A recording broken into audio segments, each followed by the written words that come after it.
Hello guys, welcome back to my YouTube channel. તો તમારું બધાનું ફરી એકવાર સ્વાગત છે મારા એક નવા બ્લોગમાં। તો આજે આપણે જવાનું છે હનુમાનગાળા, તો તમે એ જોવા માટે કન્ટિન્યુ બ્લોગમાં બન્યા રહીજો। અને નવલભાઈ અને મનદીપભાઈ પણ આવી ગયા છે, વાહે મહેન્દ્રભાઈ ને સાગરભાઈ બંને। તો મિત્રો હવે આપણે અહીંયા વિક્ટરની આ બાજુ ઊભા છીએ।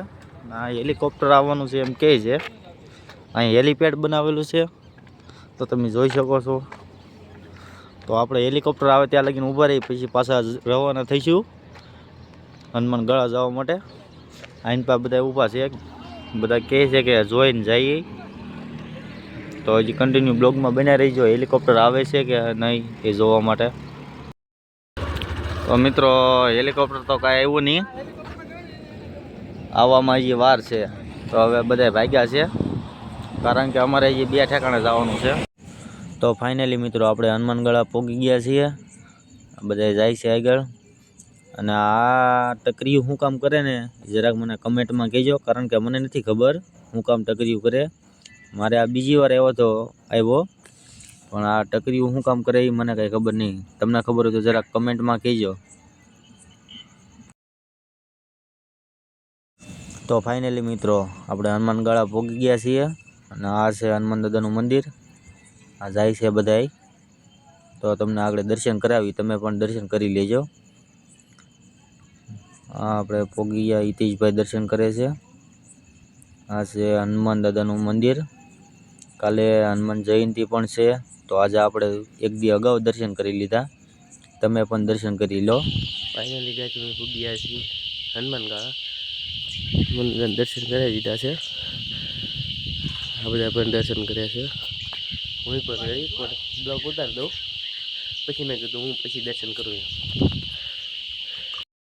તો ફાઇનલી મિત્રો બધાએ દર્શન કરી લીધા, અને હવે જવાનું છે અમારે દીવ। તો હજી તમે કન્ટિન્યુ બ્લોગમાં બન્યા રહીજો। તો મિત્રો હવે આપણે ઉના પહોંચી ગયા છીએ, હવે લે છે ચશ્મા બધાય। દીવ ફર્યા પછી આપણે જવાનું તો ઘોઘલા બીચ ઉપર, કારણ કે ના રાઈડો સારી છે, અને ફરવા લાયક પણ સ્થળ સારું છે। અને અમને તો આ ટોપલા પહેરાવી દીધા, જાણે તો અમારે આર્મીમાં ન જવાનું હોય એવી રીતના।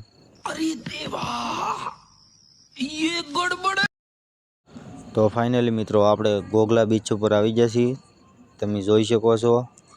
પાછળ નવલભાઈ ને મનદીપભાઈ બંને આવે છે, અહીંયા રાઈડો કેવી છે એ તમે જોઈ શકો છો। એકવાર ઘોઘલા બીચ ઉપર જરૂર ને જરૂર આવજો।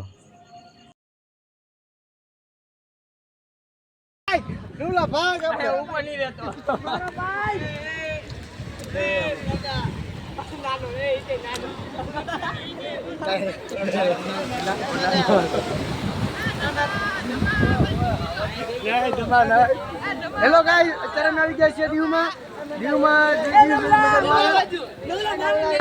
એક નંબર હો દીવ આવો તો ભરજો।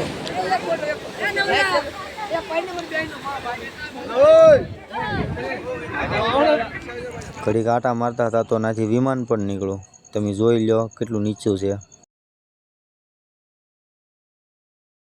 પછી તો તડકાના ઠાક્યા પાક્યા બેસી ગયા અમે હારો સાંયો ગોતીને, કારણ કે તડકાના તો હાવ ઠાકી ગયા હતા, ફરીને આટા બહુ માર્યા। એમ બધા જોવે છે, મહેન્દ્રભાઈ પણ આટા મારીને આવે છે હવે બેહવા, એ પણ થાકી ગયા છે હવે। પછી તો હું ઘોઘલાથી આપણે ડાયરેક્ટ આવી ગયા હતા મોરંગી થોડુંક કામ હતું એટલે આવવું પડ્યું હતું, પણ અહીંયા આવ્યા હતા તો નાના છોકરા અને મોટા મેચ રમતા, તો આપણે ઘડીક રમી લીધી મેચ। પછી તો દીપાભાઈ બોલિંગ કરવા આવી ગયા, તો દીપાભાઈ બોલિંગ કરે છે। તો મિત્રો તમને અમારા આવા વિડીયો જોવાની મજા આવતી હોય તો અમારી ચેનલને સબસ્ક્રાઈબ જરૂર કરજો।